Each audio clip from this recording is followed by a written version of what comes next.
Welcome to Pimpy's Investment Chat, where we keep investment talk simple. And here's your host, Pimpy. What is going on out there, peeps? All right, is gold a safe haven? We already know it is. As a matter of fact, this doesn't even ask the question. It says gold is a safe haven. Gold and silver are looking good, steadily moving up, reaching some plateaus that we would like to see them to get past. Mainly the $1,900 mark and the $24 mark. Cryptos, did they have a setback? Let's talk about that. Before we get started, do me a favor and hit the thumbs up button. And if you're not a subscriber, please do so, because when you do, it helps out the channel and I surely do appreciate it. If you haven't started doing so, you probably should right about now before it gets out of control cost-wise. You should be owning gold and silver. With inflation getting crazy like it is, one thing to protect yourself from inflation is owning gold. If you're thinking about buying gold and silver, go check out our friends over at Money Metals Exchange. The link is down below in the description. If you are a first-time buyer and you spend more than $100, use promo code Pimpy, P-I-M-P-Y, and you will get a free half ounce of silver. Cryptos were looking pretty consistent for a while there. You can see these green lines. It's going pretty horizontal for the most part. It's taking a small dip. Bitcoin below the $40,000 mark at $39,891. If you look at the Wyckoff logic, we saw Bitcoin going up. And then all of a sudden, a small little drop. That's called a low volume sell-off. It's going to go up again, so don't panic. Again, it's following the Wyckoff chart. Just so you understand, you could go and look at Bitcoin. See these little spikes and then drops and then takes off again? The jump off, the low volume sells, that happens all the time. Goes up, low volume sell off. Goes up, same here, goes up, low volume sell off, then takes off. See, low volume sell off, takes off. Low volume sell off, takes off. Is this the low volume sell off before it takes off? We're going to find out here. So Bitcoin at 39,881. Ethereum is at 2,774. XRP is at 77 cents. Cardano at 99 cents. Solana, $90. Dogecoin just below 14 cents at 13 cents 8. Polkadot's at $17.77. Shiba at 4028. Polygon at $1.59. Crypto.com at 43 cents. Satom at 7017 is up 3.5%. So over the last hour, Saitama is up 0.1%. Over the last 24 hours, it is up 3.5%. Over the last 7 days, it is at a negative 16.3%. Over the last 14 days, it's at a negative 25%. Over the last 30, it's negative 51%. Is it finally starting to rebound? Let's see if they can get past all the problems that they're running into. Shiba scores second listing in Brazil with Foxbit. Shiba is getting accepted on more and more exchange platforms. This is good because this means more people have access to it. More people will buy into Shiba. Silver ends the week at $23.92, just below the $24 mark. Come on, silver, get up there. Every time it started to get up near the 24, it was smacked down, recovers, gets up there, smacked down. It's taking a little bit longer than usual, but still pushing that $24 level. We needed to break that 24 and then run. So silver looking great. Still in the uptrend since February the 3rd. Gold just below $1,900. It is at $1,899. You can see here since the 3rd as well. Slowly but surely climbing. Couple of dips here and there, but still looking good. It's been very consistent with a couple of minor dips there. Gold looking good. We need gold to get above that $1,900 level and keep running. We need silver to get above that $24 level and keep running. Both looking good. We're already seeing mortgage loans starting to increase in interest. Mortgage rates approach 4%, much faster than expected. So buying homes is about to get a little bit more expensive. If you have one of those rates that go up and down, you might want to get it fixed before it's too late. Remember, the Reserve is talking about raising interest rates. So it looks like mortgage companies are already trying to beat them to the punch. Crypto, regulators assess risk on global financial stability. I think it's interesting that they think crypto markets are a threat to the stability. How is it any different than a regular stock market? they're pretty much the same thing. As a matter of fact, it's already been written enough times that Bitcoin is mirroring the tech stock. See, as long as you guys are spending dollars and saving dollars of cryptocurrencies, you are not doing your part to contribute to the debt-based economy. They need you spending this money, not saving it, spending it. As long as you guys keep taking your money and putting it into cryptocurrencies, being crazy enough to have a dream of being financially free of this enslaved system, they're not going to let that happen. Cryptocurrencies could prove to be a threat to the stability of the financial system, which I think is funny because, we have Warren Buffett just invested $1 billion into a crypto bank.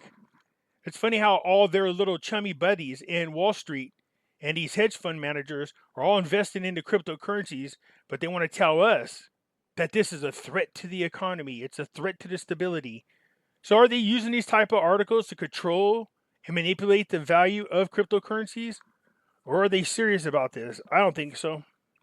So here's Jennifer. What is she saying? Crypto markets could pose a threat to the global financial system, and global regulators should preemptively act to try to cordon off the risk. In other words, they want to control it. This is one of the fears I had about cryptocurrencies. When these people start getting their little hands in here, it's not so much that they want to control it, just trying to figure out how to tax the hell out of you about it or control it. There's no threat to you. The only threat it is to the global financial system is the fact that it is free and independent, and it does keep the money out of their debt-based economy. That's the true threat. So you come down here and you can see, look at this, now this. After the IMF warned that crypto is no longer a fringe asset class and that there is a rising correlation between cryptocurrencies and stocks that could create risk to the financial system. Yes, there's a correlation. That's because cryptos are just like stocks. It's not a threat. It's only a threat to their control over the market. I saw this article. I said, yeah, pretty much. I don't have no doubt for this whatsoever. Most crypto investors wouldn't sell even if prices dropped 80%, and nearly half have made trading a new career or are considering it. Most are speculators hoping to catch a big wave and make a ton of money off cryptocurrencies, like a lot of people did in the early stages of cryptos. I don't know if there's any more of those out there. I say that, haven't watched what happened to people who bought into Dogecoin and Shiba Coin. It did create a lot of millionaires. So of course, if the people dream it and there's an opportunity to get it, they're going to try.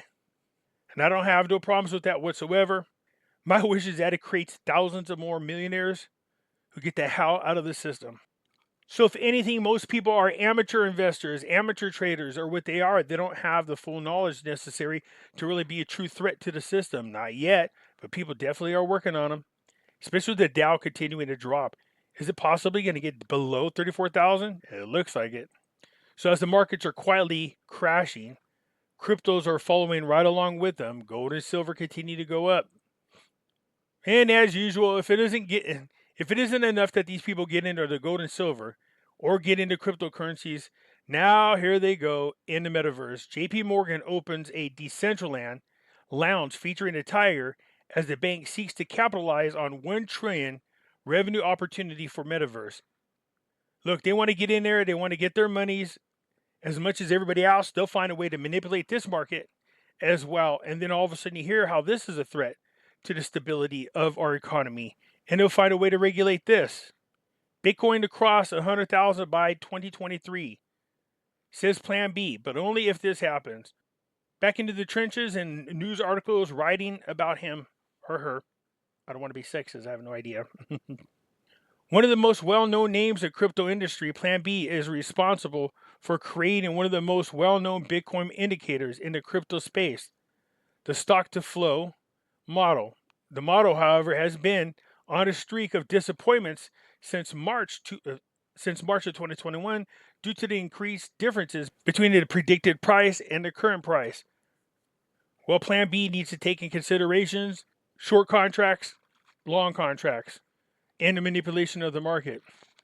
Although the deviation began in July 2020, right after the third halving, Bitcoin managed to catch up with the S2F model by January 2021. However, the euphoria was short-lived. After a month, Bitcoin price began deviating again and has since remained far below the S2F price. So here's Plan B's new route. So if that's the case and you think about it, this would be along the Wyckoff. Again, predicting that sometime by the end of this year, if it goes according to the chart, you'll see it up there over 100,000. I was saying it's going to be between 120 and 150,000 if it does fall to Wyckoff. This is a different look and a different approach. But again, I'm sticking to the Wyckoff. I think it's accurate. We'll see how it lines up with Plan B. Now, this is awesome news. Idaho House votes for potential gold and silver allocation to hedge state funds. So the state funds, their pension funds, buying into gold and silver to hedge against inflation. So the Idaho State House overwhelmingly approved the bill, which would enable the state treasurer for this. You ready for this? Look at it. To protect state reserve funds from inflation and financial risk. Well, how do you do that? By holding physical gold and silver. So when I tell you guys you want to protect your retirement, your nest egg, any form of wealth or savings that you have, you got to do it with gold and silver. Even states are doing that. So there was a vote of 54-14 to pass the House bill. Let's see if they get past the Senate, though. It's a little bit different. Idaho is moving in to start protecting its pensions with gold and silver, as it should. Why aren't all pensions protected with some holdings of gold? I was shocked to find out that not every one of them are, but they're definitely moving in that direction now. So you can see our friend here, Stephen Gleason, who's the president of Money Metals Exchange. I told you Money Metals doesn't just buy and sell metals. They're involved a lot with the legislation side of this. So it says Stephen Gleason, the president of the Idaho-based Money Metals Exchange, explained that the Idaho State Treasurer's office today has upwards of $10 billion in assets under management, the value which is rapidly bleeding away through negative real interest rate and inflation. So how do you stop the bleeding? Give it a nice golden band-aid. That's what you do. That's because the state reserves are principally invested in low-interest debt papers, U.S. Treasuries, money market funds, corporate debt, repurchase agreements, and other dollar-denominated debt, Gleason continued. Responding to the growing concerns about raising government debt and Federal Reserve money printing, Ohio recently followed Texas in acquiring 5% physical gold holdings in its public pension funds. Oklahoma is among other states currently considering the bill. I think Mississippi passed theirs, is my understanding. So you can see, remember, do as they do, not as they say. When you start seeing state pension funds moving into gold, you should probably think about it yourself. They're doing this to stop the bleeding. J.P. Cortez, policy director of the Sound Money Defense League, which works with Stephen Gleason and Money Metals Exchange, said inflation has reached every Idaho home to a tune of 7%, which means that the real annual rate of return for Idaho taxpayers on its $10 billion in idle money is deeply negative, perhaps greater than $500 million. Yikes. Ow, man, talk about a hit. Don't let that happen to your savings. I'm telling you, protect it. Run on over there to Money Metals Exchange. Give them a call at 800-1865. Tell them Pimpy sent you and ask them how they can help you set things up. They could do that. Help you with transferring some of your IRAs, your 401ks. Let's be honest. Some of you have been looking at your 401ks. I was just joking about it, and I said you guys should look. Some of you called me up to say, one of you said 17% loss. The other ones wouldn't tell me how much, but said they definitely were losing money. And so I sent them on over to Money Metals. I gave them the number. They're protecting themselves, and so should you. But good, it's nice to see people are doing something about protecting their state pension funds. So again, do as they do, not as they say.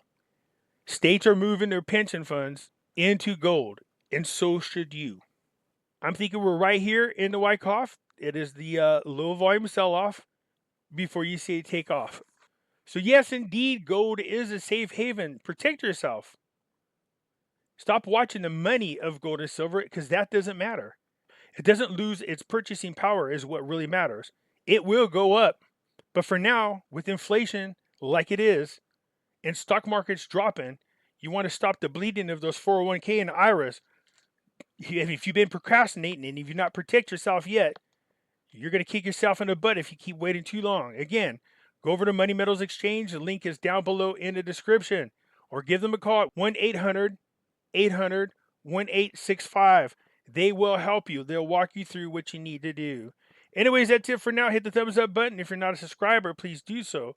Because when you do, it helps out the channel, and I surely do appreciate it. And I'll catch you later. I'm out.